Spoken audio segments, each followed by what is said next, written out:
ఈ వాక్యాన్ని వినబోచుండగా సమయోచితమైన జ్ఞానాన్ని, జ్ఞాపక శక్తిని మాకు ప్రసాదించండి. మీ వాక్యంలో ఉన్న సత్యాన్ని గ్రహించినట్లు కృప చూపించమని క్రీస్తు నామాని ప్రార్థన అడుగుచున్నాము తండ్రి, ఆమేన్. ఇది ఎందుకు వాయిస్ క్లియర్గా రావట్లేదయా?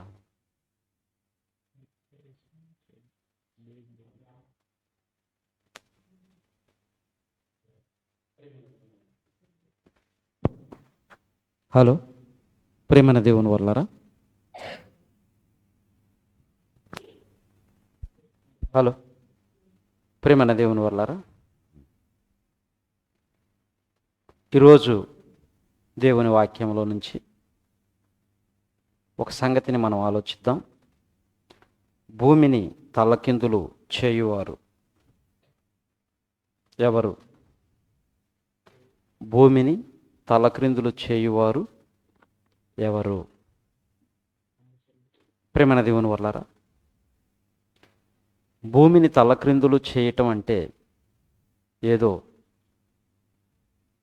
ఉన్న భూమిని తలక్రిందులుగా త్రిప్పటం కాదు. భూమి ఆల్రెడీ గోళాకారంలో ఉంది, గుండ్రంగా ఉంది. దాన్ని దేవుడు ప్రతిదినము త్రిప్పుతున్నాడు, తిరుగుతూనే ఉంది. మనం ప్రత్యేకంగా తిప్పవలసిన అవసరత లేదు.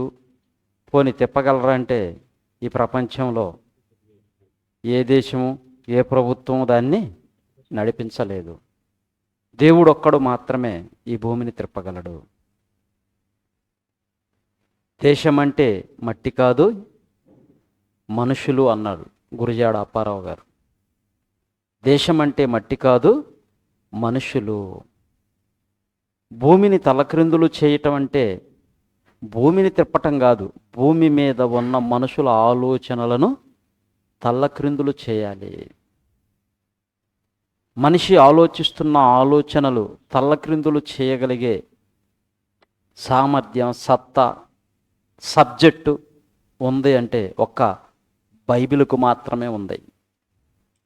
బైబిలు మాత్రమే మనిషి ఆలోచనలను తల్లక్రిందులు చేయగలదు. ప్రేమణ దేవుని వల్లరా, ఈ భూమి మీద ఉన్న మనుషుల ఆలోచనలు ఎలా ఉన్నాయి అంటే, ఈ భూమి మీద మనిషి పుట్టిన దగ్గర నుంచి మరణించేంత వరకు ఈ కొద్ది కాలంలో ఉన్న 60-70 సంవత్సరాల జీవితానికి సంబంధించి ఆలోచనలతోనే మనిషి బ్రతుకుచున్నాడు. మనుషులు తమ యొక్క ఆలోచనలు ఎన్నెన్నో ఉంటాయి. పసితనంలో ఉంటే ఆలోచన వేరుగా ఉంటుంది. అదే బాల్య వయసులో ఆలోచన వేరుగా ఉంటుంది. యవ్వన వయసులో ఆలోచన వేరుగా ఉంటుంది. మధ్య వయసులో ఆలోచన వేరుగా ఉంటుంది. వృద్ధాప్యంలో ఆలోచన వేరుగా ఉంటుంది. ఎప్పుడూ ఒకేలాగా మనిషి ఆలోచించలేడు. ఎప్పుడూ ఒకేలాగా మనిషి ప్రవర్తించలేడు కూడా. ప్రవర్తనలో మార్పు ఉంటుంది, ఆలోచనలో మార్పు ఉంటుంది, ఆశయాలలో మార్పు ఉంటుంది. ఇలా ఎన్నిటినో మనిషి కలిగి జీవిస్తూ ఉన్నాడు. చిన్న వయసులో బొమ్మల కోసం ఏడుస్తారు, ఆట బొమ్మల కోసం, చిన్న చిన్న వస్తువుల కోసం ఏడుస్తారు. అంత ఏడ్చి గీపెట్టి గందరగోళం చేసి దాన్ని తీసుకున్నవాడు భద్రంగా దాచుకుంటాడంటే దాచుకోడు. కొంతసేపు దాన్ని తీసుకొని దానితో ఆడుకొని తర్వాత మరలా దాన్ని పక్కన పడేసి వెళ్ళిపోతూ ఉంటాడు. ఇది పసితనంలో ఉండే, బాల్యంలో ఉండే ఆలోచన. యవ్వనానికి వచ్చేసరికి యవ్వన ప్రాయంలో ఆలోచనలు వేరు. చదువుకోవాలని కొంతమంది, మంచి ఉద్యోగం తెచ్చుకోవాలని కొంతమంది, మంచి ఏదైనా పని నేర్చుకోవాలని కొంతమంది, మంచి పురుషుణ్ణి, మంచి స్త్రీని వివాహం చేసుకోవాలని, వివాహం చేసుకున్న తర్వాత పిల్లల్ని మరలా పెంచి పెద్ద చేయాలని, వారికి మంచి ఇళ్ళు కట్టాలని, బళ్ళు కొనాలని, కార్లు కొనాలని, ఇలా ఎన్నో ఆలోచనలు కలిగి మనిషి ఉన్నాడు.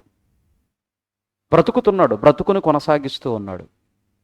ప్రేమణ దేవుని వల్లరా, మరి ఇన్ని ఆలోచనలు, ఇన్ని ఆశయాలు కలిగిన మనిషి ఆలోచనలను తల్లక్రిందులు చేయగలిగింది దానికంటే గొప్పదై ఉండాలి.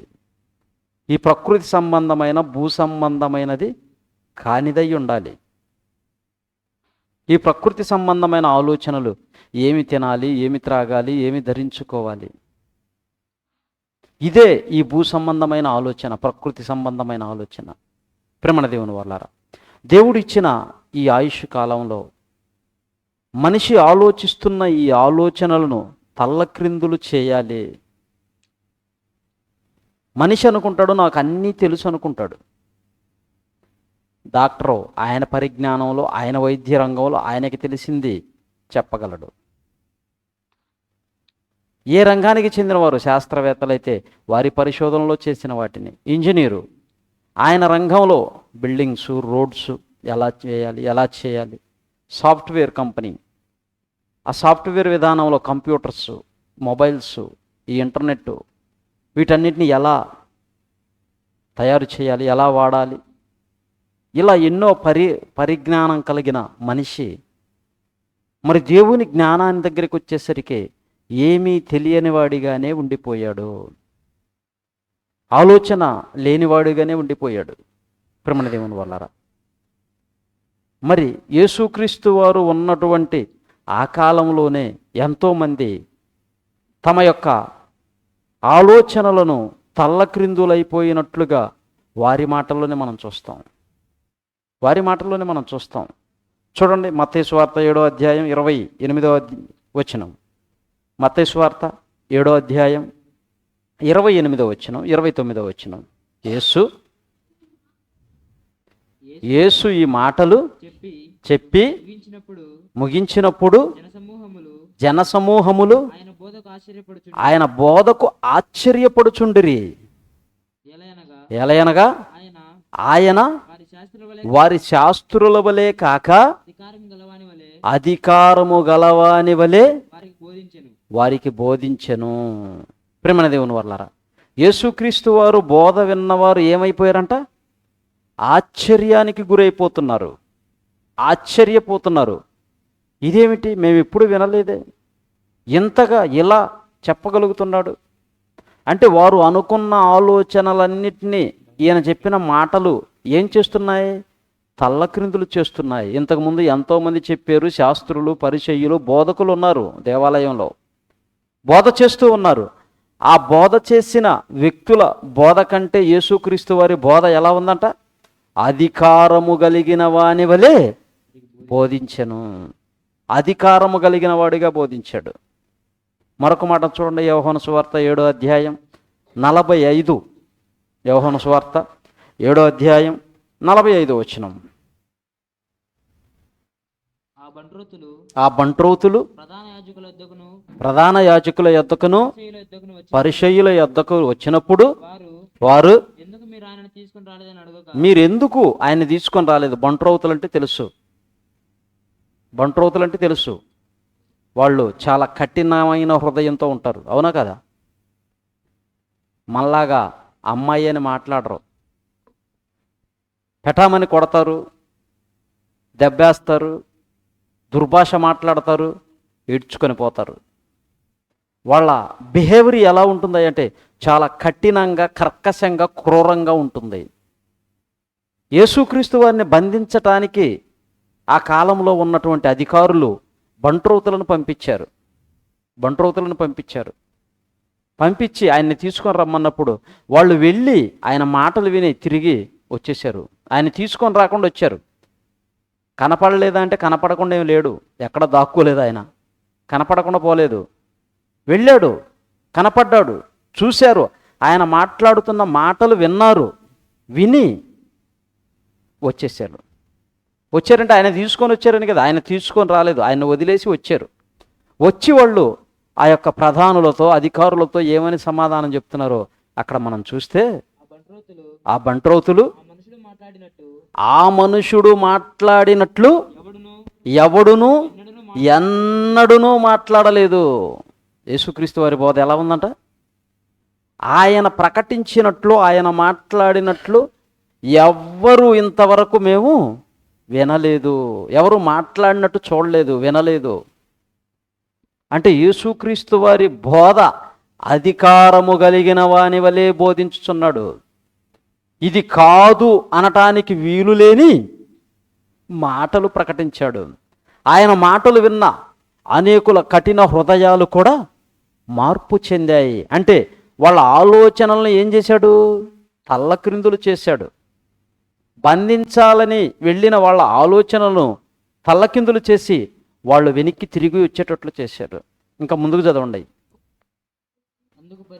అందుకు పరిసయ్యులు మీరు కూడా మోసపోతిరా, అధికారులలో గాని ప్రధానుల్లో గాని పరిసయ్యులలో గాని. ఇక చెప్తున్నారు, మీరెందుకు మోసపోయారు? ఆయన ఎందు అధికారులు కానీ పరిసయ్యులు కానీ ఎవరైనా ప్రధాన యాజకులు కానీ ఉన్నారంటే వీళ్ళు కర్కశమైన ఎలాంటి హృదయాలే మార్చాడు అంటే, వాళ్ళు తిరిగి వెనక్కి వచ్చారు అంటే ఎలాంటి అధికారము కలిగిన బోధను యేసుక్రీస్తు వారు ప్రకటించాడు. ఆలోచించండి ప్రియమైన దేవుని వల్ల.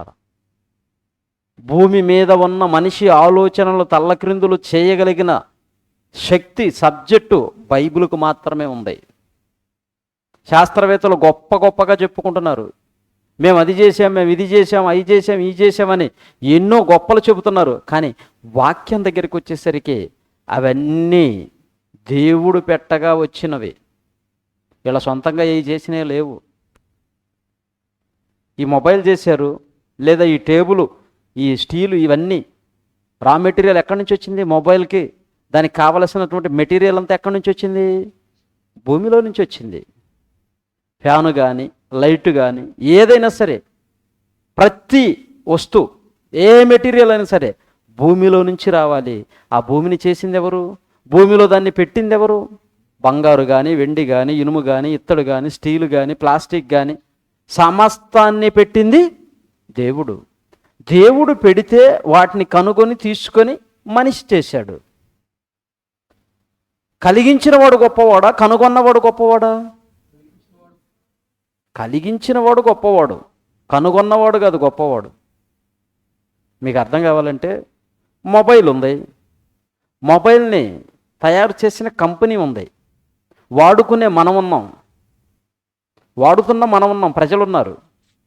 వాడుతున్నవారు గొప్పవారా, కలిగించబడిన వారు గొప్పవారా? వాళ్ళు కలిగించారు, మనం వాడుకుంటున్నాం.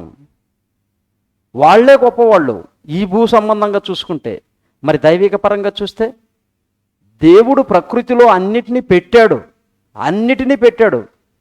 వాటిని కనుగొన్నారు శాస్త్రవేత్తలు, తయారు చేశారు దేవుడు పెట్టిన వాటిలో నుంచి. కలిగించిన ఆయన గొప్పవాడు, కనుగొన్న వాళ్ళు వీళ్ళు.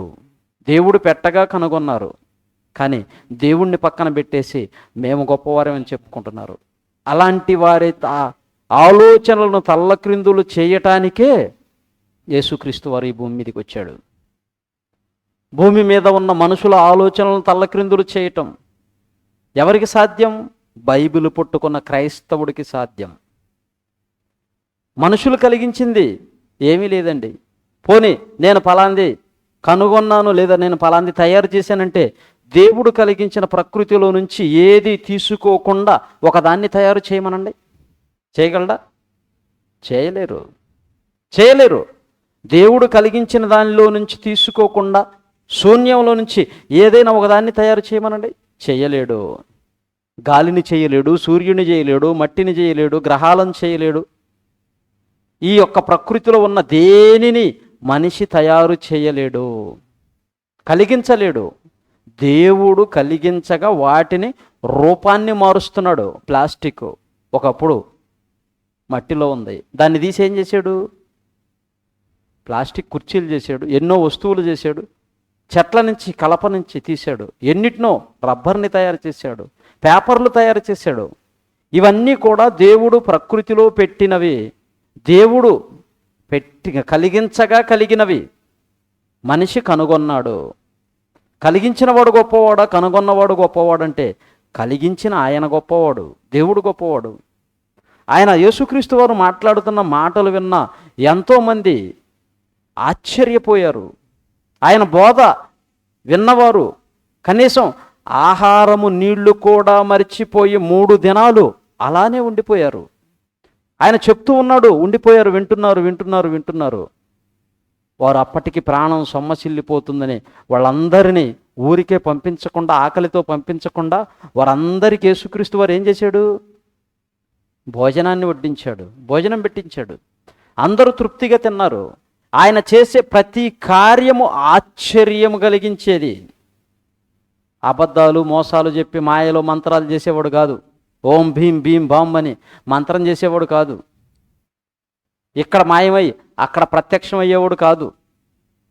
మానవ శరీరాన్ని ధరించుకున్న కాలంలో ప్రేమదేవుని వల్ల ఆయన ఉన్న ఆ యొక్క కాలంలో ఎంతో మందిని ఆశ్చర్యపరిచాడు, ఎంతో మందిని అబ్బురపరిచాడు. ఆయన బోధ వలన ఎంతోమంది మారిపోయారు. మరొక సందర్భాన్ని మనం చూసినట్లయితే చూడండి, 11వ అధ్యాయం 47వ వచనం. యోహాను సువార్త 11వ అధ్యాయం 47వ వచనం. కాబట్టి ప్రధాన యాజకులను పరిసయ్యులను మహాసభను సమకూర్చి మనమేమి చేయుచున్నాము? ఈ మనుషుడు అనేకమైన సూచక క్రియలు చేసి ఉన్నాడే, మనము ఆయనను ఇలాగు చూచుచు ఊరకుండిన ఎడల అందరూ ఆయన యందు విశ్వాసముంచెదరు. మనం చూస్తూ ఊరికే ఉండిపోతే అందరూ కూడా ఆయన వైపే వెళ్ళిపోతున్నారు. ఆయన బోధకు ఆశ్చర్యపడిపోతున్నారు. ఆయన చేసిన సూచక్రియలు, మహత్కార్యాలు ఏంటంటే, ఇదిగో కుంటివారిని లేపుతున్నాడు, గుడ్డివారికి చూపునిస్తున్నాడు, మగవారికి మాటనిస్తున్నాడు, ఆఖరికి చనిపోయిన వారిని సహితం లేపుచున్నాడు. ఇలాంటి ఆశ్చర్య కార్యములు జరిగించుచున్నాడు. మనిషి ఆలోచనలను తల్లక్రిందులు చేస్తున్నాడు. అసాధ్యం అనుకున్నది సుసాధ్యం చేస్తున్నాడు. ఆయన మాటలకు ఆశ్చర్యపోతున్నాడు. మార్కు సువార్త 11వ అధ్యాయం 18వ వచనం. మార్కు సువార్త 11వ అధ్యాయం 18వ వచనం. శాస్త్రులను ప్రధాన యాజకులను ఆ మాట విని జనసమూహం అంతయు ఆయన బోధకు బహుగా ఆశ్చర్యపడుట చూచి ఆయనకు భయపడి ఆయనను ఎలాగు సంహరించుదుమా అని సమయము చూచుచుండ్రి. మంచి చెప్పేవాడు ఎప్పుడు సమాజానికి ఇష్టం ఉండదు. నిజం చెప్పండి, ఎవ్వరూ నమ్మరు. అబద్ధం చెప్పండి, చాలా ఈజీగా నమ్ముతారు. ఎందుకంటే నిజం చేదుగా ఉంటుంది, అబద్ధం తీయగా ఉంటుంది. నిజం చెప్పేవనుకో ఎందుకు ఏంది అని ఎన్నో ప్రశ్నలు వేస్తారు. అబద్ధం చెప్పేవనుకో ఏ ప్రశ్న వేయరు, ఈజీగా నమ్మేస్తారు. ఇక్కడ యేసుక్రీస్తు వారు చెబుతున్న మాటలు విని మారు మనస్సు పొందక కొంతమంది ఏం చేస్తున్నారంట, ఏ నెల సంహరించాలి, ఏ నెల బంధించాలి, ఏ నెల లేకుండా చేయాలి అని కుట్ర పన్నుచున్నారు ప్రేమణ దేవుని వర్లారా. యేసుక్రీస్తు వారు అనంతరం ఆయన బోధను చేతబట్టుకొని ప్రపంచంలోనికి అడుగు పెట్టినటువంటి అపోస్తలులు కూడా మనం చూడగలిగితే వారు చెప్పిన మాటలు విన్న ప్రజలు ఎలా మారిపోయారంటే, అపోస్తుల కార్యములు 2వ అధ్యాయం 41వ వచనం చూడండి. అపోస్తుల కార్యములు 2వ అధ్యాయం 41వ వచనం. కాబట్టి పేతురు గారు పెంతెకోస్తు పండుగ దినమనాడు లేచి నిలవబడ్డాడు. వాక్యాన్ని ప్రకటిస్తున్నాడు. పరిశుద్ధాత్మను పొందుకున్నవాడుగా వాక్యాన్ని ప్రకటిస్తున్నప్పుడు ఆ వాక్యాన్ని విన్నవారు, అతని బోధన విన్నవారిలో కాబట్టి అతని వాక్యము అంగీకరించిన వారు బాప్తిస్మము పొందిరి.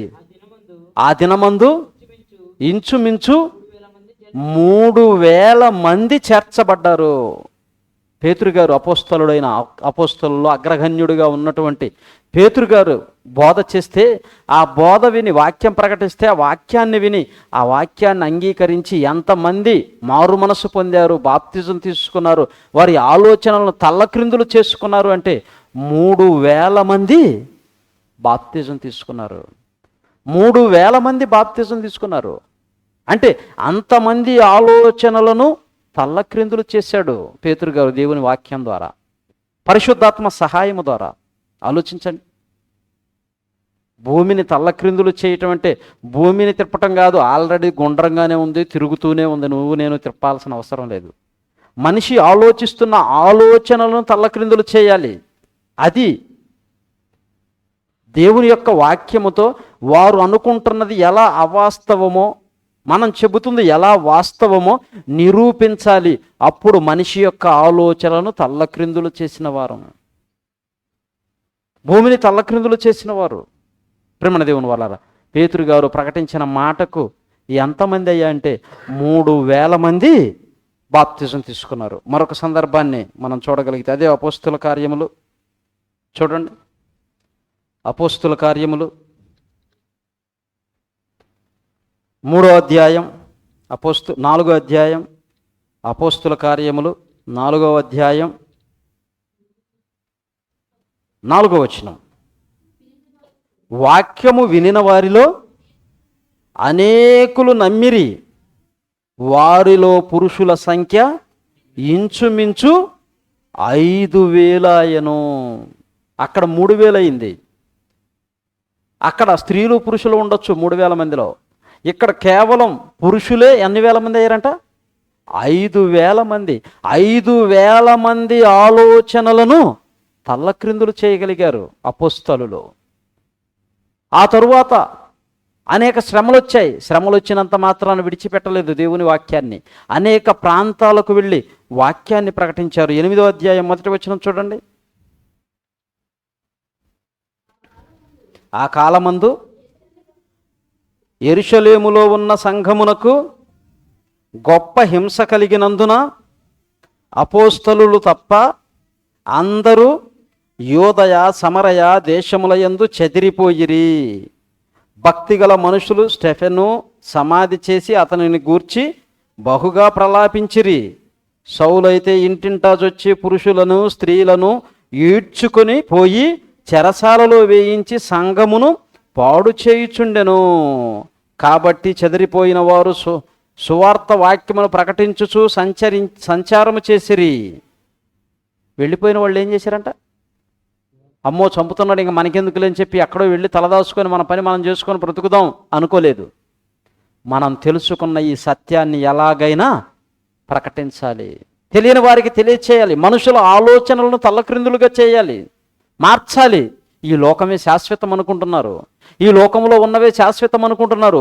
ఈ భూమి మీద పుట్టిన దగ్గర నుంచి మరణించే వరకు మనిషి జీవితంలో ఉన్నవి కంటికి కనిపించేవే, కళ్ళతో చూచేవే, చెవులతో వినేవే నిజం అనుకొని మోసపోతున్నారు, నష్టపోతున్నారు. ఇదిగో అది కాదు వాస్తవమైంది, నిజమైనది ఏమిటో ప్రకటించాలి అని చెప్పి దేవుని వాక్యాన్ని చేతబట్టుకుని వెళ్ళి క్రీస్తును ప్రకటిస్తూ అనేక ఆలోచనలను తల్లక్రిందులు చేస్తున్నారు. ప్రేమ దేవుని వర్లారా, ఆలోచించండి. మనిషి యొక్క జీవితాన్ని మార్చగలిగింది వాక్యం మాత్రమే, కేవలం వాక్యం మాత్రమే. ఏది కూడా మనిషి హృదయాన్ని మార్చలేదు.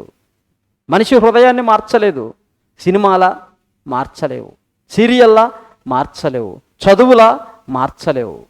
ఈరోజు పెద్ద పెద్ద గజ దొంగలు ఎవరంటే ఎక్కువగా చదువుకున్న వాళ్ళే. దేశాన్ని దోచుకుంటుంది ఎవరు? ఎక్కువగా చదువుకున్నవారే. చదువు రానివాడు, బేదవాడు, వాడేదో చిన్న చిన్న జేబు దొంగతనాలు చేస్తే వాడిని కొట్టి, పోలీసు వాళ్ళు భయంకరంగా హింసించి, వాతలు వేసి కొట్టి చెరసాల్లో వేస్తున్నారు. పెద్ద పెద్ద దొంగలు ఉన్నారు, వాళ్ళని టచ్ కూడా చేయరు, ముట్టుకొని కూడా ముట్టుకోరు.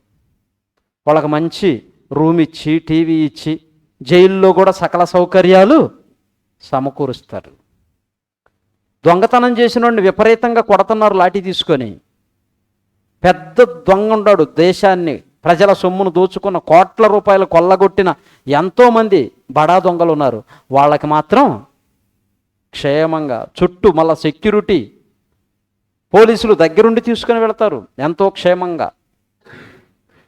కానీ ఇక్కడ మనం చూస్తే దేవుని వాక్యంలో ధనవంతుడైనా భేదవాడైనా ఎవడైనా దేవుని ముందు సమానమే. భేదవాడికి ఒక రకంగా, ధనవంతుడికి ఒక రకంగా దేవుని దగ్గర తీర్పు ఉండదు. అందరూ సమానమే. ప్రేమ దేవుని వల్ల మరొక సందర్భాన్ని మనం చూసినట్లయితే చూడండి,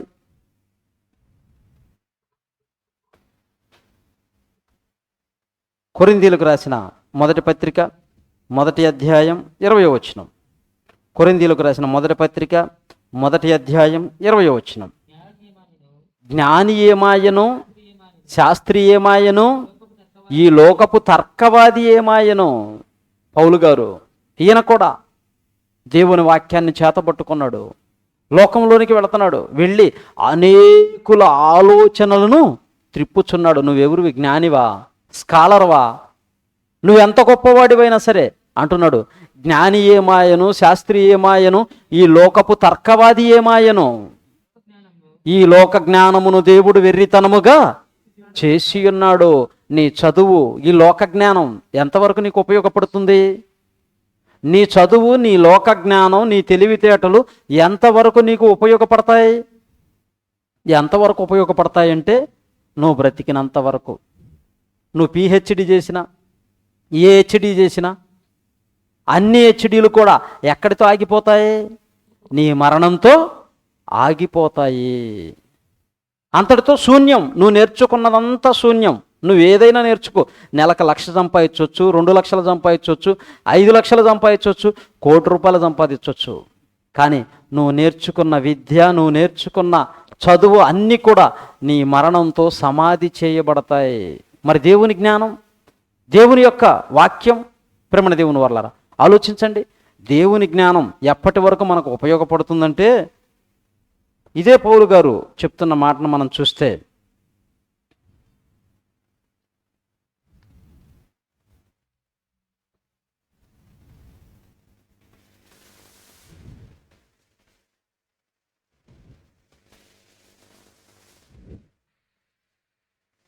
పౌలు గారు తిమోతికి రాసిన పత్రిక, అపోస్తలుడైన పౌలు గారు తిమోతికి రాసిన పత్రిక,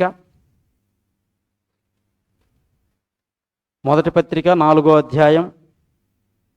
తిమోతికి రాసిన మొదటి పత్రిక 4వ అధ్యాయం 7వ వచనం. అపవిత్రములైన ముసలమ్మ ముచ్చట్లను విసర్జించి దేవభక్తి విషయములో నీకు నీవే సాధకము చేసుకొనుము. వ్యర్థమైన ముసలమ్మ ముచ్చట్లను విడిచిపెట్టి, ఈ లోక సంబంధమైన ఆలోచనలను విడిచిపెట్టి, నువ్వు ఏం చెప్తున్నాడు?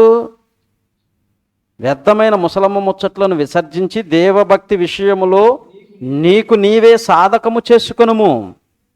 శరీర సంబంధమైన సాధకము కొంచెము మట్టుకే ప్రయోజనకరమవును, కానీ దైవభక్తి, నీ శరీర సంబంధమైన సాధకం, నువ్వు ఏ విద్యను నేర్చుకున్నావో, ఎంత కష్టపడి చదువుకున్నావో, ఇవన్నీ కూడా ఈ శరీరంలో ఉన్నంత వరకే నీకు ఉపయోగపడతాయి. అది ఎంత పెద్ద విద్య అయినా, నువ్వు డాక్టర్ అయినా, యాక్టర్ అయినా, శాస్త్రవేత్తవైనా, స్కాలర్ అయినా, ఎవరైనా సరే, నువ్వు ప్రొఫెసర్ అయినా, పిహెచ్డి చేసినటువంటి గొప్పవాడివైనా, మాస్టర్ డిగ్రీలు సంపాదించిన, అవన్నీ కూడా నీ మరణంతో నీకు చెల్లుబాటు అయిపోతాయి. ఆ తర్వాత నీకేం ఉపయోగపడవు, ఏం ప్రయోజనం ఉండదు. నీ యొక్క మరణంతో ఆగిపోతాయి. మరి నీతో పాటు వచ్చేదేది? కింద చెప్తున్నాడు, కానీ దైవభక్తి ఇప్పటి జీవము విషయములోను రాబోవు జీవము విషయములోను వాగ్దానముతో కూడినదైనందున అన్ని విషయములలో ప్రయోజనకరమవును. నువ్వు నేర్చుకోవలసింది దైవ జ్ఞానాన్ని, దేవుని వాక్యాన్ని.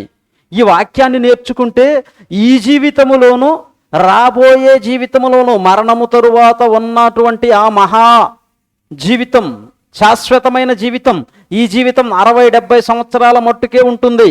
కానీ జీవం మరణించిన తరువాత జీవితం ఉంటుంది. ఆ జీవితం శాశ్వత కాలమైనది, ఎప్పటికీ అంతము లేనిది. ఆ యొక్క నిజమైన జీవితం కోసం నువ్వు బ్రతకాలి, దానికోసమే నువ్వు ప్రయాసపడాలి. ఈ భూమి మీద ప్రయాసం దేనికోసం అయి ఉండాలంటే, నీ కడుపు నింపుకోవటానికి, నువ్వు ఉండటానికి, నీ అవసరాలు తీరటానికి. అంతవరకే ఉండాలి, అంతవరకే ఉండాలి. నువ్వు ఉండటానికి, తినటానికి, కట్టుకోవటానికి ఈటుకుంటే చాలు.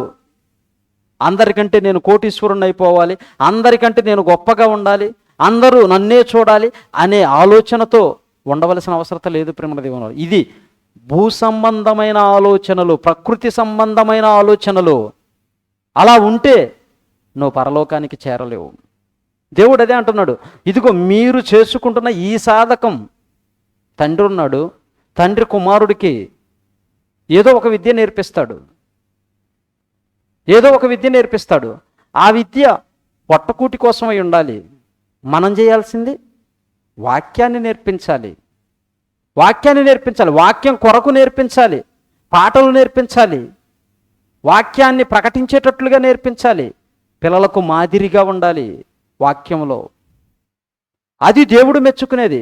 ఎక్కడ అంటున్నాడు, మీరు చేసే శరీర సంబంధమైన సాధకం ఈ భూమి మీద ఉన్నంత వరకే ఉపయోగపడుతుంది. తండ్రి ఉన్నాడు, కుమారుడికి సైకిల్ కొనివ్వగలడు. సాధన ఎవరు చేయాలి? తండ్రి సాధన చేస్తే కుమారుడికి వచ్చేస్తుందా? తండ్రిగా మనము మన పిల్లలకు ఒక సైకిల్ కొనిస్తాం. ఆ సైకిల్ కష్టపడి సాధన చేసి నేర్చుకోవలసిన పని ఎవరిది? వాడిది. నీ కుమారుడిది, నీ కుమార్తెది. వాళ్ళు నేర్చుకోవాలి. ఎవరు కష్టపడితే వారికి ప్రతిఫలం. సైకిల్ కొనివ్వగలం, సాధన మాత్రం వాడే చేయాలి. దేవుడు కూడా తన గ్రంథాన్ని రాయించిచ్చాడు. దేవుడు కూడా తన గ్రంథాన్ని రాయించిచ్చాడు మనకి. దీన్ని సాధన పట్టి నేర్చుకోవలసిన బాధ్యత ఎవరిది? మనది. దేవుడు వచ్చి కూర్చొని నిన్ను కూర్చోబెట్టి నీకు సాధన చేయించి నేర్పించడం. నువ్వే కూర్చొని బైబిల్ ముందు కూర్చొని బైబిల్ చదువుకొని నేర్చుకొని ప్రకటించేవాడవుగా కావాలి. మనుషుల ఆలోచనలను తల్లక్రిందులు చేసేవారముగా మనం ఎదగాలి. ప్రేమ దేవుని వల్లరా, అదే దేవుడు కోరుకుంటుంది, అదే మన నుంచి దేవుడు ఆశిస్తుంది. ఆయన కోరిక, ఆయన ఇష్టం కూడా మనము ఆయన వాక్యాన్ని నేర్చుకొని ప్రజలకు ప్రకటించేవారముగా ఉండాలి. నీ యొక్క హృదయానికి జ్ఞానము లభిస్తే నా హృదయము కూడా సంతోషిస్తుంది అన్నాడు. నా కుమారుడా, నీ హృదయమునకు జ్ఞానము లభించిన ఎడల నా హృదయము కూడా సంతోషించును. నువ్వు జ్ఞానవంతుడిగా ఉండాలని దేవుడు కోరుకుంటున్నాడు. మనం జ్ఞానవంతులుగా ఉండాలని దేవుడు కోరుకుంటున్నాడు. ఆ జ్ఞానాన్ని సంపాదించుకోవలసింది బైబిల్లో నుంచి. లోక జ్ఞానం కాదు. లోక జ్ఞానం చదువుకున్న వారు ఎంతోమంది చెడిపోతున్నారు. భయంకరంగా వారి జీవితాలను అస్తవ్యస్తం చేసుకున్నారు. రాత్రి ఒక స్క్రిప్ట్ చూసాం మనం లైవ్లో. ఒక ఆమె తన ముఖాన్ని అందంగా చేసుకోవాలని ఏం చేస్తుంది? యూట్యూబ్లో చూసి వాళ్ళు చెప్పినవి, వీళ్ళు చెప్పినవి అన్నీ పట్టించుకుంటుంది. రోజుకొకటి అన్నీ పట్టించుకుంది. ఆఖరికి ముఖమంతా పాడైపోయింది. ఆ తరువాత డాక్టర్ దగ్గరికి వెళ్ళింది. డాక్టర్ దగ్గరికి వెళితే డాక్టర్ చూసి, అమ్మ నువ్వు వాడినవన్నీ కూడా నీ ముఖానికి ఎఫెక్ట్ అయింది, కనుక నీకు ఇవన్నీ పోవాలంటే నేనేం చేయాలి? సర్జరీ చేయాలి. ఈ చర్మానికి సర్జరీ చేయాలి, ప్లాస్టిక్ సర్జరీ చేయాలి. ఆ సర్జరీ చేస్తే నీ ముఖం అందరికంటే అందంగా అపురూపంగా ఉంటుంది అని చెప్పేసరికి ఎంత ఖర్చు అయినా పర్వాలేదు చేయండి. చేయించింది. డాక్టర్ దగ్గరికి వెళ్ళి డబ్బులు ఉంది కదా, మరలా సర్జరీ చేయించింది. సర్జరీ చేయించిన తరువాత న్యాచురల్గా ఉన్నదానికంటే ఇంకా దారుణంగా తయారైపోయింది. ఈ డాక్టర్ దగ్గరికి వెళ్ళినా సరే ఈ ముఖం సరిగ్గా రాలేదు, అందంగా లేదు అని మరలా యూట్యూబ్ ఆన్ చేసి మరలా చూస్తే యూట్యూబ్లో ఒక మెడిసిన్ కనబడింది. ఏం మెడిసిన్ అది? Beauty poison. దీన్ని తాగితే మీరు చాలా అందంగా అపురూపంగా తయారవుతారు, ఈ మందు వాడండి మీరు చాలా అందంగా కనబడతారు అనగానే ఆర్డర్ చేసింది. వెంటనే తెప్పించుకుంది. ఆర్డర్ తీసుకొని వచ్చిన తర్వాత ఆ బాటిల్ చూసింది, బ్యూటీ పాయిజన్ అని ఉంది. చూసి చదివి, అమ్మో ఇదేంది పాయిజన్ అని ఉంది, సరేలే ఉంటే ఉందలే, ఇప్పుడు ఇన్ని వాడాం కదా ఇది ఒక్కటి కూడా వాడి చూద్దాం అని చెప్పి మరలా మూత తీసింది. కొంచెం తాగింది, చేదుగా ఉంది. ఏంది ఇది ఇంత చేదుగా ఉంది అని చెప్పి ఆలోచన చేసి, అయినా పర్వాలేదులే నేను అందంగా కనపడాలని చెప్పి ఆ పాయిజన్ అంతా తాగింది. తాగి చచ్చింది. ఎటుపోయింది నీ అందం? ఏమైంది? పోయా, జీవితమే పోయా, నరకానికి వెళ్ళిపోయింది. అందము, మోసము, సౌందర్యము వ్యర్థము అన్న దేవుని మాటలను పట్టించుకోకుండా లోకం కోసం బ్రతకాలనుకుంది. దేవుడిచ్చిన అందమైన అపురూపమైన రూపాన్ని దేవుని కోసం వాడకుండా తన కోసం తాను అందరికీ అందంగా కనపడాలని అనుకుంటే ఆఖరికి జీవితాన్ని ముగించుకొని మట్టిలోనికి వెళ్ళిపోయింది. ఈ లోక సంబంధమైన ఆచారాలు మనకొద్దు, ఈ లోక సంబంధమైన ఆలోచనలు వద్దు. ఇప్పటి వరకు బ్రతికిన బ్రతుకు చాలు అంటుంది వాక్యం. ఇప్పటి వరకు బ్రతికిన బ్రతుకు చాలు. 2023లో ఉన్నటువంటి మనలో ఉన్నటువంటి ప్రతి విధమైన పాప కార్యాలను, దేవునికి వ్యతిరేకమైన కార్యక్రమాలను విడిచిపెట్టి ఈ 2024వ సంవత్సరంలోనైనా దేవుని కోసం నూతనంగా మన ఆలోచనలను తల్లక్రిందులు చేసి దేవుని వాక్యాన్నే మన ఆలోచనల్లో నింపుకొని దేవుని కోసం బ్రతికే వారముగా ఉండాలి. ఒకనాడు యేసుక్రీస్తు వారు అప్పుడు ఉన్న సమాజాన్ని తల్లక్రిందులు చేశాడు. ఆయన తరువాత వచ్చినటువంటి అపోస్తలులు, పౌలు గారు, వాళ్ళు చెప్పిన ఆలోచనలన్నీ కూడా భూమి మీద ఉన్న మనుషుల ఆలోచనలన్నిటినీ తల్లక్రిందులు చేశాయి, వేల మందిని మార్చాయి. మరి ఈరోజు మనం చేతపట్టుకొని వెళ్ళి ప్రకటిస్తున్న ఈ మాటలు మనుషుల ఆలోచనలను తల్లక్రిందులు చేయాలి.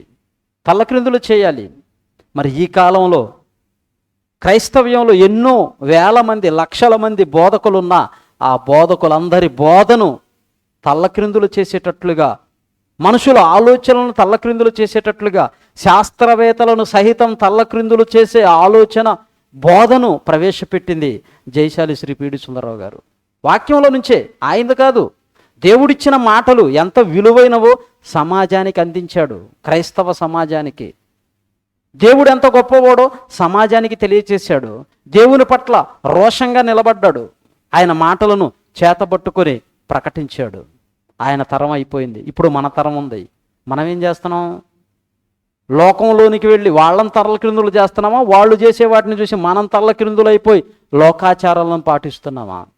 ఆలోచించండి ప్రేమ దేవుని వారలారా. దేవుడు చేసిన పని ఉన్నతమైనది, ఆయన ఆలోచనలు ఉన్నతమైనవి. ఆయన ఆలోచనలను పునికి పుచ్చుకున్న మనం మన యొక్క ఆలోచనలతో కాక దేవుని యొక్క ఆలోచనలతో ఈ మనుషుల ఆలోచనలను తల్లక్రిందులు చేసి దేవుని వాక్యాన్ని ప్రకటించే వారముగా ఉండాలి. చూడండి, కొరింథీయులకు రాసిన అపోస్తుల కార్యములు 17వ అధ్యాయం 6వ వచనం. అపోస్తుల కార్యములు 17వ అధ్యాయం 6వ వచనం. లోకములో నుండి, అపోస్తుల కార్యములు 17వ అధ్యాయం 6వ వచనం. అయితే వారు కనబడనందున యాసోనును కొందరు సహోదరులను ఆ పట్టణ అధికారుల యొద్దకు ఈడ్చుకొని పోయి భూలోకమును తల్లక్రిందులు చేసిన వారు ఇక్కడికి కూడా వచ్చి ఉన్నారు. వారిని గురించి సాక్ష్యం ఏమని ఇస్తున్నారు? భూలోకమును తల్లక్రిందులు చేసిన వారు ఇక్కడికి కూడా వచ్చి ఉన్నారు. ఇప్పుడు నిన్ను చూడగానే ఏమనిపించాలా సమాజానికి? అమ్మో, ఈయన మాట్లాడే మాటలు సామాన్యమైనవి కావు, మనుషుల హృదయాలను మార్చేవిగా ఉండాలి. ఈరోజు మనం వెళ్ళి బోడువారిపల్లిలో కొన్ని దేవుని మాటలు ప్రకటించి వచ్చాం. విన్నవాళ్ళు చాలామంది ఏమంటున్నారు? అయ్యో, మేము ఎప్పుడు ఇలాంటి మాటలు వినలేదు, చాలా బాగా ఉన్నాయి దేవుని మాటలు, ఇలా కూడా ప్రకటిస్తారా? మేము ఎప్పుడు ఈ కోణంలో ఆలోచించలేదు, ఇలా మాకు చెప్పిన వారు ఎవరూ లేరు ఆయన చెప్పి ఆశ్చర్యపోతున్నారు. ప్రేమ దేవుని వాళ్ళారా, ఈ తరంలో ఉన్న మనం దేవుని వాక్యాన్ని ప్రకటించటంలో అధికారము కలిగిన వారిగా బోధించేటట్లుగా ఉండాలి. నీ బోధ ఎలా ఉండాలంటే అధికారము కలిగిన వాని వలె. అక్కడ అది అట్ట జరిగిందంట, ఇక్కడ ఇది ఎట్ట జరిగిందంట అని చెప్పకూడదు. అక్కడ అలా జరిగిందంట అంటున్నావంటే నువ్వు చూడలేదు, లేదా జరిగిందో లేదో నీకే నమ్మకం లేనట్లుగా ఉంది. అలా ఉండకూడదు. జరిగింది జరిగినట్లుగా ఉండాలి. నువ్వు చెప్పేది ఆజ్ఞాపించి చెప్పాలి. అది దేవుడు కోరుకుంటుంది. మరొక మాటను మనం చూడగలిగితే, మనం ఎలా చేయాలో, ఎలా ఉండాలో ఆయన రాసిన మాటల్లో మరొక మాటను చూడగలిగితే, కొరింథీయులకు రాసిన 2వ పత్రిక 10వ అధ్యాయం 4వ వచనం. అపోస్తలుడైన పౌలు గారు కొరింథీయులకు రాసిన 2వ పత్రిక 10వ అధ్యాయం 4వ వచనం. మా యుద్ధోపకరణములు శరీర సంబంధమైనవి కావు గాని దేవుని ఎదుట దుర్గములను పడద్రోయ జాలినంత బలము గలవయ్యున్నవి. మనం పోరాడాల్సింది లోకంతో కత్తులు కటార్లు బాంబులు పట్టుకొని కాదు, కర్ర పట్టుకొని కాదు. మన యుద్ధోపకరణములు ఏమై ఉన్నవంట?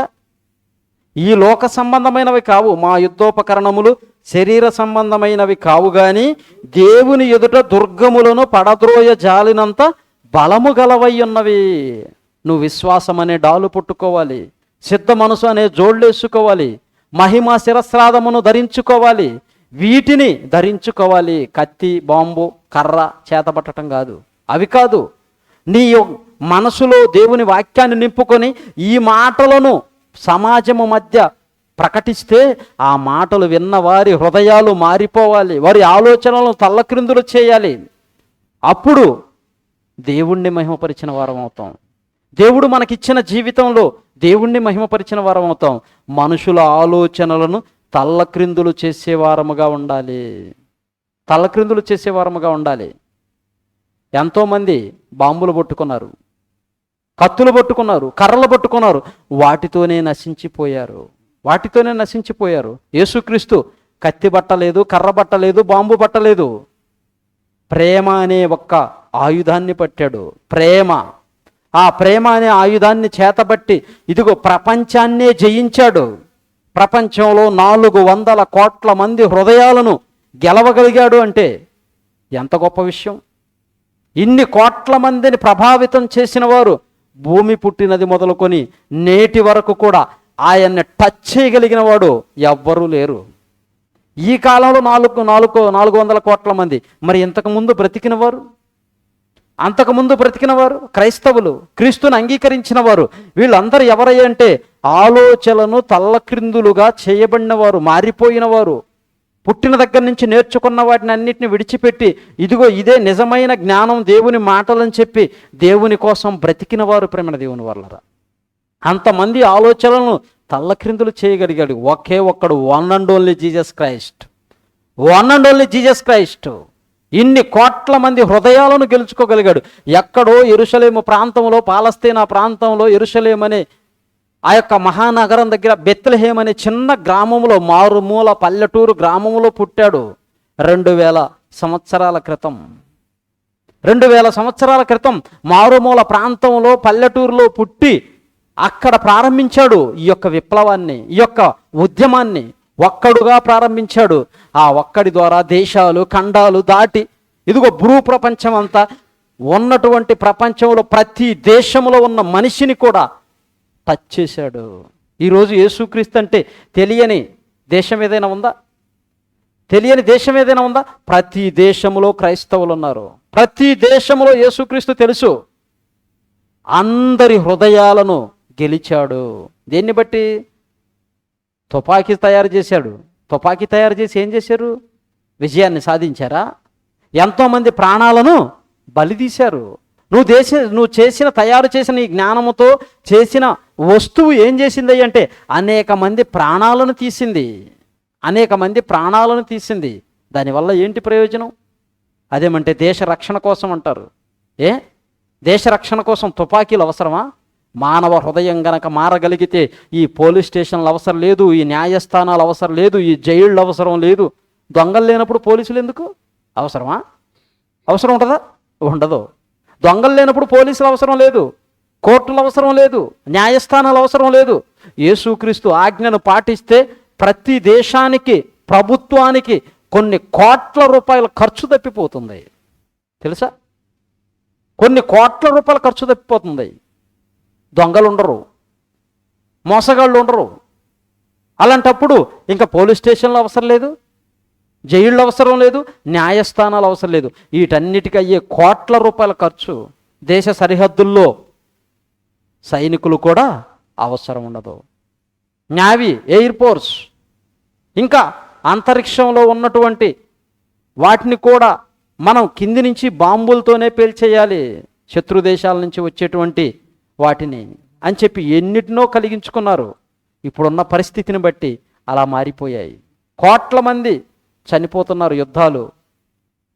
ప్రపంచ మొదటి యుద్ధంలో కానీ, రెండో యుద్ధంలో కానీ, మరి మూడో యుద్ధం కూడా ఎప్పుడు వస్తుందో తెలియదు. ఇప్పటికీ ఎన్ని కోట్ల మంది చనిపోయారు అంటే లెక్కలేనంత మంది చనిపోయారు మారణాయుధాల వలన. మనిషి కనిపెట్టినటువంటి ఒక భయంకరమైన మారణాయుధం వలన, బాంబుల వలన, కత్తుల వలన. కత్తులంటే పని చేసుకునే దానికి ఉపయోగపడవచ్చు, వాటికి ఉపయోగించుకోవాలి. కత్తి తెచ్చుకున్నావు, కొనుక్కొచ్చుకున్నావు, కూరగాయలు కోసుకోవడానికి ఉపయోగించుకోవాలి. గొంతులు కోస్తావా? తుపాకీ ఏమవసరం అండి? ఆలోచించండి. మనుషుల ప్రాణాలను తీయటానికే ఉపయోగపడుతుంది. అలాంటివి అవసరం లేదు. దేవుని మాటలను చేతబట్టుకొని ఇదిగో ప్రకటించి ఎంతోమంది హృదయాలను గెలిచాడు యేసుక్రీస్తు వారు. ఆయన తరువాత అపోస్తలులు, అంతకుముందు ప్రవక్తలు ఎంతోమంది ఈ మహాజ్ఞానాన్ని చేతబట్టుకొని వెదజల్లి అనేకుల హృదయాలను మార్చి దేవుని వైపుకు త్రిప్పారు. ఇప్పుడు నీకు కత్తిచ్చి నువ్వు నన్ను పొడవంటి పొడుస్తావా? నీకు 1,00,000 రూపాయలు ఇస్తానంటాను, పొడుస్తావా? పొడవు. దేన్ని బట్టి? క్రీస్తు చెప్పిన మాటను బట్టి మారు మనస్సు పొందావు. ఎంతోమంది నరహంతకులు మారారు, ఎంతోమంది దొంగలు మారారు, ఎంతోమంది వ్యభిచారులు మారారు, ఎంతోమంది అబద్ధికులు మారారు, ఎంతోమంది మోసగాళ్ళు మారారు. యేసుక్రీస్తు పరిచయం అవ్వటం వలన దేశానికి కలిగిన నష్టం ఏంటి? ఎటువంటి నష్టం లేదు, ఇంకా క్షేమం, ఇంకా క్షేమమే కలిగింది. యేసుక్రీస్తుని మన హృదయాలలో చేర్చుకోవటం వలన నూతనపరచబడుచున్నాము. రోమీలకు రాసిన పత్రిక చివరిగా రోమపత్రిక 12వ అధ్యాయం 2వ వచనం. రోమపత్రిక 12వ అధ్యాయం 2వ వచనం. మీరు ఈ లోక మర్యాదను అనుసరింపక ఉత్తమమును అనుకూలమును సంపూర్ణమునయ్యున్న దేవుని చిత్తమేదో పరీక్షించి తెలుసుకొనున్నట్లు మీ మనస్సు మారి నూతన మగుట వలన రూపాంతరము పొందుచున్నారు. మనమందరం రూపాంతరం పొందుకున్న వారము. ఎలా? బాప్తిస్మము ద్వారా మారు మనసు పొంది. ఈ లోకంతో పని లేదని దేవుని మాటలను విన్నాం మనం. ఎవరో చెప్పారు, ఆ మాటలు విని మన ఆలోచనలు తల్లక్రిందులైపోయాయి. యేసుక్రీస్తు నిజమైన దేవుడని, మనల్ని రక్షించటానికి వచ్చాడని, మన కోసం ప్రాణం పెట్టాడని విశ్వసించి ఆ మాటల యందు విశ్వాసం ఉంచి రక్షణ పొందాం, మారు మనసు పొందాం, హృదయాన్ని మార్చుకున్నాం. ఈ లోకంతో పని లేదని నీతిగా బ్రతకటానికి కంకణం కట్టుకున్నాం. ఉన్న ఈ కొద్ది జీవితంలో దేవుని కోసం అనేకులను మలచేవారముగా ఉండాలి, అనేకులను దేవుని వైపుకి త్రిప్పేవారముగా ఉండాలి. ఎవరు దేవుని వైపు అనేకులను త్రిప్పుతారో వారు ఎలా ఉంటారంట? ఆకాశమందు జ్యోతుల వలె వెలుగుతారు. ఆకాశములో జ్యోతులు, నక్షత్రాలు ఎలా ఉన్నవో అలా నువ్వు ప్రకాశిస్తావు, వెలుగుతావు. దేవుడు వెలిగిస్తాడు. కనుక ప్రేమన దేవుని వర్లారా, మనుషుల ఆలోచనలను తల్లకిందులు చేసేవారముగా ఉండాలి బైబిల్ పట్టుకున్న క్రైస్తవుడు. ఈ బైబిల్ పట్టుకున్న క్రైస్తవుడు మనుషుల ఆలోచనలను తల్లక్రిందులు చేసేవాడు. భూ సంబంధమైన ఆలోచనలను, లోక సంబంధమైన ఆలోచనలను తల్లక్రిందులు చేసి దేవుని ఎదుట పడద్రోయగలిగిన దుర్గములను పడద్రోయాలి. అపవాది ఎన్నో దుర్గాలను కట్టింది, ఎన్నో అడ్డుకట్టలు వేసింది దేవుని దగ్గరికి రాకుండా. కులమని, మతమని, భయంకరమైన ఆలోచనలతో యుద్ధాలని ఎన్నిటినో ప్రజల మధ్య ప్రవేశపెట్టి దేవునికి దూరంగా చేసింది. దేశాలుగా విభజించింది, రాష్ట్రాలుగా విభజించింది, కులాల పేరుతో విభజించింది, తెగల పేరుతో విభజించింది, అనేకుల మధ్య అనేక విభేదాలు పెట్టి ఆటలు పెట్టింది, పోటీలు పెట్టింది, గేములు పెట్టింది. అన్నిటిలో అందరినీ మభ్యపెట్టి మరణానికి వెళ్ళిపోయేంతవరకు తెలుసుకోకుండా మోసం చేసింది. అలాంటి దుర్గాలను పడదోసే వారముగా ఉండాలి. దుర్గాలు పడదోయటువంటి ఏందో మా అన్యజనుల హైందవులు వాళ్ళు వీళ్ళు కట్టుకున్న గుడులు పడదోయమని కాదు. దేవుని దగ్గరికి రాకుండా మనిషి హృదయములో ఎన్నిటినో అపవాది దయ్యం గూడు కట్టింది. వాటిని పగలగొట్టాలి, వాటిని చెదరగొట్టాలి, వారి ఆలోచనలను తల్లక్రిందులు చేయాలి. అలా చేసిన వాడే నిజమైన క్రైస్తవుడు. ఆ శక్తి దేవుడు మనకిచ్చాడు. బైబిల్ నేర్చుకుంటే, నువ్వు బైబిల్ నేర్చుకుంటే ఈజీగా వాక్యాన్ని మనిషి హృదయంలోనికి చొప్పించగలవు, వాడి హృదయాన్ని మార్చగలవు. యేసుక్రీస్తు వారు చేసింది ఆ పనే, అపోస్తలులు చేసింది ఆ పనే, మనం చేయవలసింది కూడా ఆ పని. ప్రియమైన దేవుని వల్ల కనుక దేవుని వాక్యాన్ని నేర్చుకుని లోకములో మనుషుల ఆలోచనలను తల్లక్రిందులు చేసి యేసుక్రీస్తు పాదాల చెంత ప్రతి మనిషిని పడేసే విధంగా జ్ఞానవంతులుగా మనం అందరం ఎదగాలని కోరుకుంటూ ఈ నా మాటలు ముగిస్తున్నాను. కళ్ళు మూసుకోండి, ప్రార్థన చేసుకుందాం. మహాపరిశుద్ధుడు అయిన దేవ, జీవాధిపతి అయిన తండ్రి, మీకు స్తోత్రములు. మీరు ఇచ్చిన సమయాన్ని బట్టి కృతజ్ఞతలు. ఈ నూతన సంవత్సరం రోజు తండ్రి, మరి మీ మాటలు ఏ విధంగా సమాజం మధ్యకు మేము తీసుకుని వెళ్ళాలో మీ పిల్లలకు ప్రకటించాను. విన్నారు తండ్రి. విని విడిచిపెట్టేవారిగా ఉండక కష్టపడి సాధన చేసి మీ వాక్యాన్ని నేర్చుకొని అనేకులకు ప్రకటించేవారముగా ఎదుగుటకు మంచి బుద్ధిని, జ్ఞానాన్ని, వివేచనను, భయమును, భక్తిని ప్రసాదించండి. చేరువచ్చిన మీ బిడ్డలందరినీ జ్ఞాపకం చేసుకున్నాను.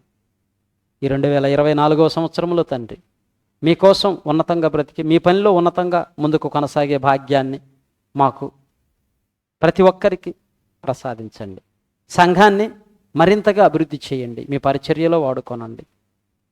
మీ నామానికి మహిమకరముగా మేమందరం జీవించడం కృప చూపించమని, ఎందరైతే నూతనమైన ఆలోచనలు కలిగి మీ పని చేయడానికి ఆలోచన చేస్తున్నారో, నీ కోసం బ్రతకాలని ఆలోచన చేస్తున్నారో, ప్రయాసపడుతున్నారో, తీర్మానం చేసుకున్నారో, ఆ బిడ్డలందరినీ జ్ఞాపకం చేసుకోనండి. మీ కృపలో భద్రపరిచి మీకు సాక్షులుగా నిలవబెట్టమని, మీ కాపుదల మీ సన్నిధి తోడుగా ఉంచి క్షేమముగా కాపాడమని మా ప్రభువును రక్షకుడైన యేసుక్రీస్తు వారి నామములో ఈ ప్రార్థన మనవులు అడిగి వేడుకొనుచున్నాము తండ్రి. ఆమెన్. అందరికీ వందనాలు.